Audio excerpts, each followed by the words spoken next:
Otep à tous, bien-aimés frères et sœurs.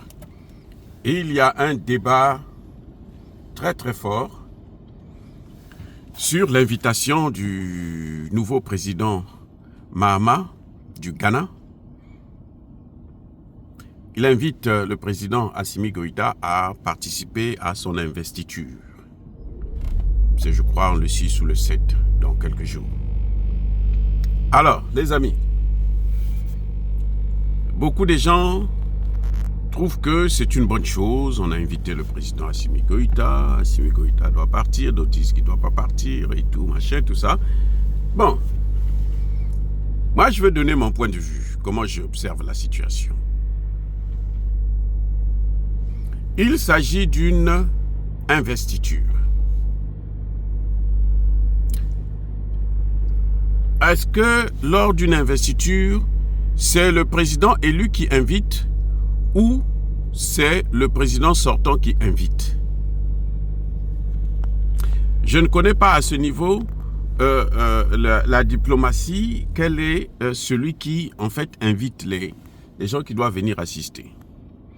Mais je pense que je crois que les deux peuvent inviter. Ça, c'est un fait. Je pense que le président Nana Akufo peut inviter, le président Mahama Johnson peut inviter aussi. John Mahama, je crois, peut inviter aussi. Très bien. Mais il y a un problème. C'est que le président en exercice, c'est lui qui tient les rênes du pouvoir. Le président élu n'est pas encore président tant qu'il n'a pas prêté serment. Les amis, lors de l'investiture, là, le président qui va être investi n'a pas le contrôle des institutions de l'État jusqu'à son investiture. Est-ce que vous voyez? Politiquement parlant, il n'a pas le contrôle de l'État. Il n'est pas celui qui tient la sécurité, les règnes de la sécurité, les règnes de la défense et autres. Il n'a même pas de gouvernement. Parce que le gouvernement doit être nommé après, et puis, bon, ils doivent être confirmés. Par exemple, ici aux États-Unis, les nominations doivent être confirmées par le Sénat. Donc, même si c'est toi qui as été choisi, même si c'est ton nom qui circule, tu n'es pas encore en fonction. Donc, le président élu ne peut pas être en charge de la sécurité du président Assimi Goïta. Vous voyez ce que je veux dire? Celui qui sera en charge de la sécurité du président Assimi Goïta, c'est Nana Akufo-Addo, le président sortant. C'est lui qui a le contrôle de l'État, qui a le contrôle des institutions. Parce que même quand le président prête serment, ce n'est pas dans l'immédiat. Vous savez, ce n'est pas aussitôt qu'un arbre tombe qu'il produit des champignons. Même quand c'est clair que bon, c'est toi qui as été choisi, tu prêtes serment, tu as prêté serment, ce n'est pas le même jour que tu vas prendre le contrôle de l'État. Parce qu'en général, la personne doit changer certaines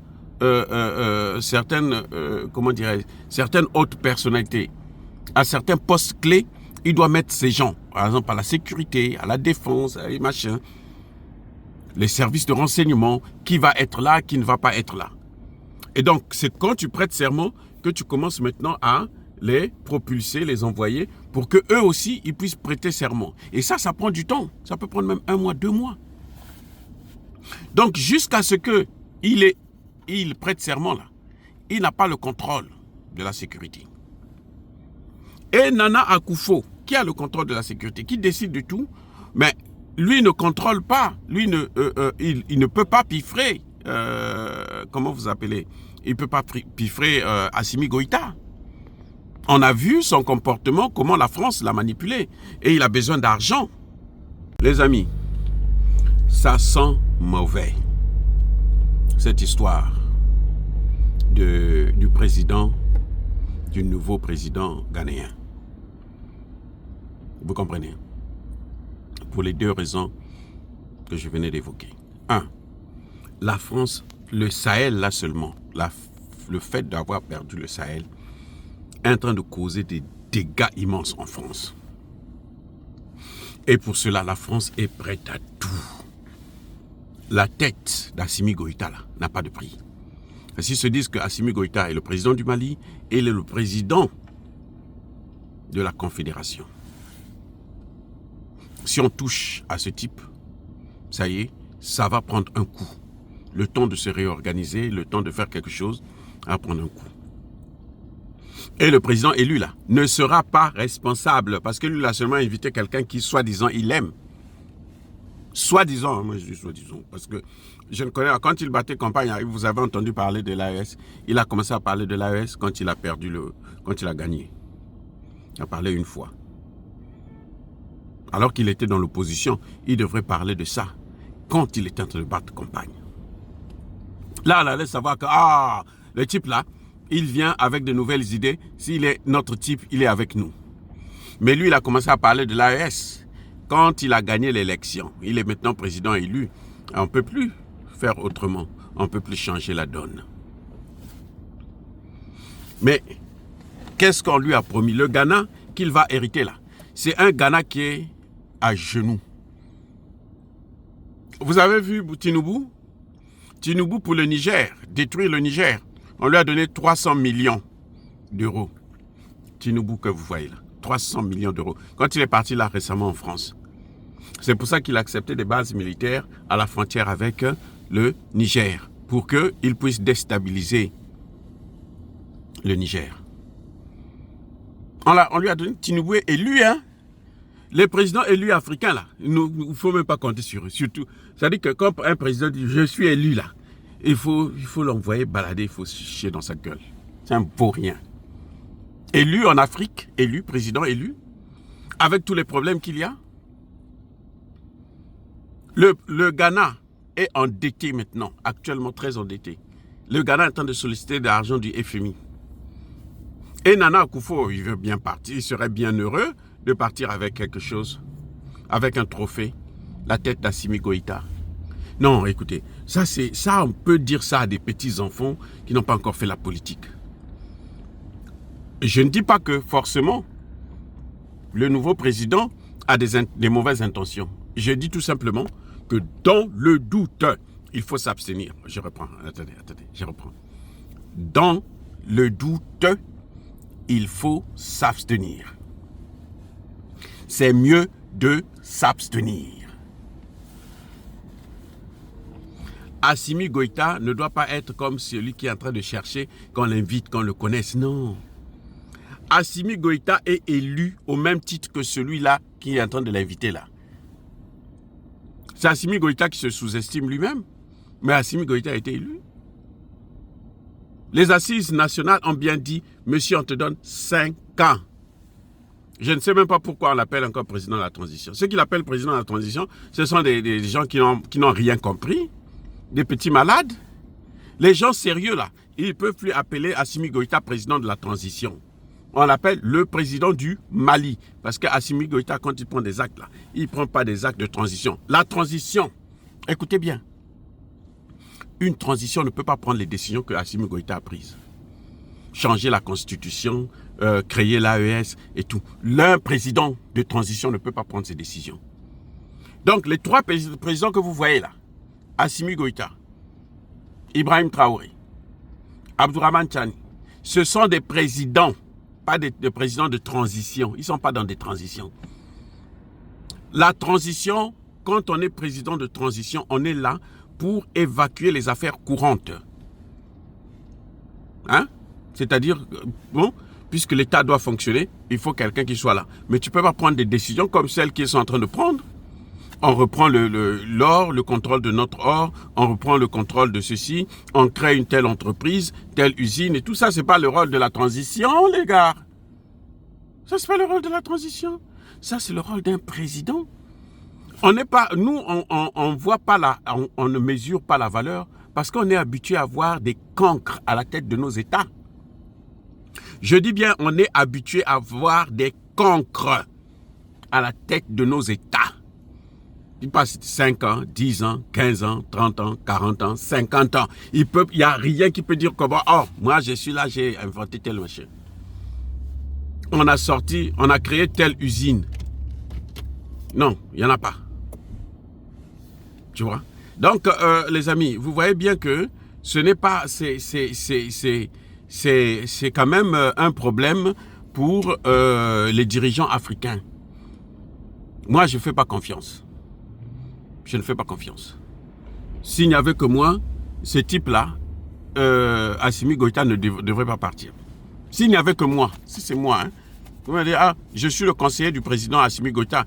Je vais dire, monsieur le président, moi, mon conseil en vous, vous ne partez pas. Le Ghana est dans des problèmes tellement graves que si on peut lui donner 2-3 milliards, parce que bon, ils ont réussi un coup pour au moins, même si on n'arrête pas, parce que le mouvement de l'AES là, c'est pas sûr hein, qu'on puisse arrêter ça, mais au moins freiner, on peut freiner, ralentir un peu. Oui, parce que si quelqu'un, quand vous les voyez comme ça là, les Français là que vous voyez là, hein, ils ont déjà quelqu'un qu'ils veulent mettre à la place d'Assimi Goïta. Les Français, Américains, Occidentaux, toutes. Eux, quand ils veulent coloniser là, quand vous voyez, on voit seulement la France. Les gens voient la France. Oh, la France, la France, la France. Non. Derrière la France là, vous avez les États-Unis, vous avez l'Union européenne, vous avez la Grande-Bretagne qui poussent, qui disent vas-y, continue, force, fais pression. Vous comprenez? Ce n'est pas gratuit.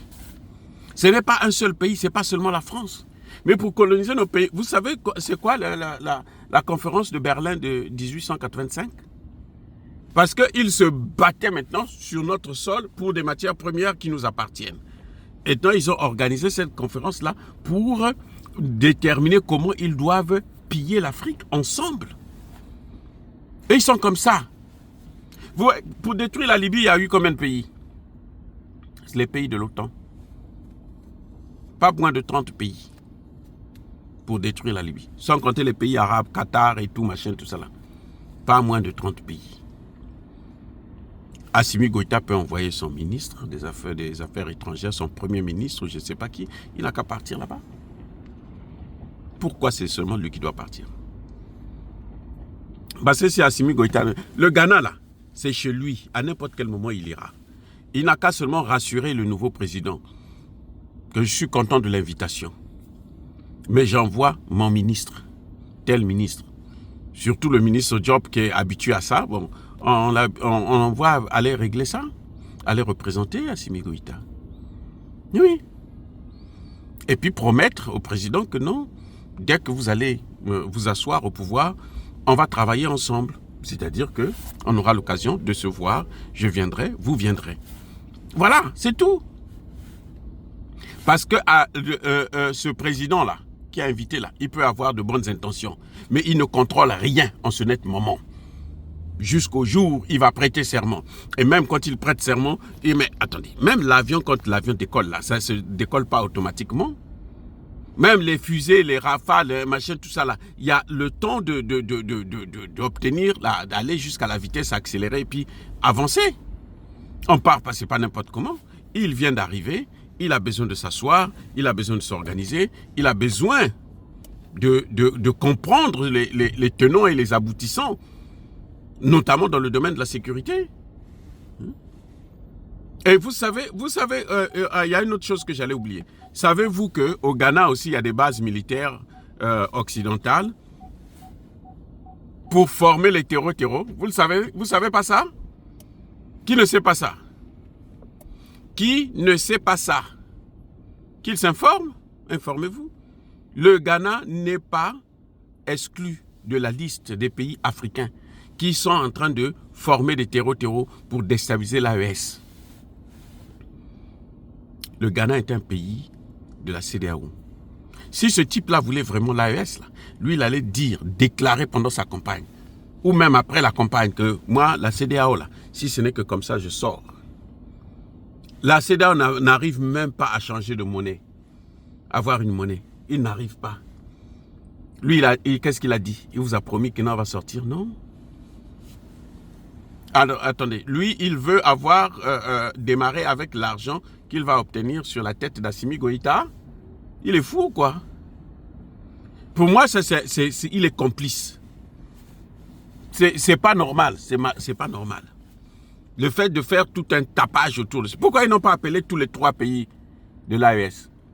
Ah, le seul président qui est de l'AES. Ah, donc on l'invite parce que lui, il est le président de l'AES, donc on l'invite seul. On pouvait l'inviter avec tous les pays de l'AES. Pourquoi on n'a pas envoyé ça à tous les pays de l'AES?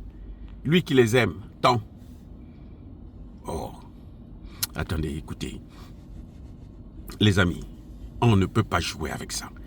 Je vous garantis, je vous rassure que l'absence de le départ de ces 3 pays-là est en train de tuer la CEDEAO. Et les pays occidentaux qui comptaient sur la CEDEAO pour asservir ces pays-là ont tout perdu. Vous voyez maintenant là où ça se trouve, hein, la chose en question. Ils ont tout perdu. Parce qu'ils comptaient pour tenir l'Afrique de l'Ouest, là. C'est à travers la CEDEAO. Maintenant, cette CEDEAO est en train de mourir. Et la CEDEAO, là, c'est en train de disparaître. Hein. Avec la sortie définitive de ces 3 pays, la CEDEAO va disparaître. Les gens, là, l'argent qu'ils donnaient, ils ne vont plus donner la même somme. Puisqu'ils ont perdu toute une manne, là. Attendez. Le Mali seulement, c'est 4 000 milliards de barils de pétrole de réserve. Le Mali. Le Niger, dans 5 ans, là, le Niger va produire autant de barils de pétrole que le Nigeria. Même le Nigeria n'est pas d'accord parce que le Nigeria est en train de se rendre compte qu'il y a une puissance qui est en train d'émerger à côté d'elle. À sa frontière, il y a une puissance qui est en train d'émerger. Et ça, c'est une vraie puissance. Pas une puissance qui est basée sur la méthode occidentale capitaliste, où vous avez des riches très très riches et puis des pauvres très très pauvres qui se côtoient. Non, c'est fini les amis. Encore une fois de plus les amis, soyez bénis, soyez abondamment bénis par le Dieu des Kémites et par nos ancêtres angélisés. Mais que tous ceux qui persécutent le continent africain, le pillent et le déstabilisent, qu'ils soient noirs, blancs, chinois, arabes, juifs, indiens ou qui qu'ils soient punis, maudits, foudroyés, neutralisés, écrasés, effacés par le Dieu des Kémites et par nos ancêtres angélisés. Vive l'Afrique éternelle, je dis et j'assume.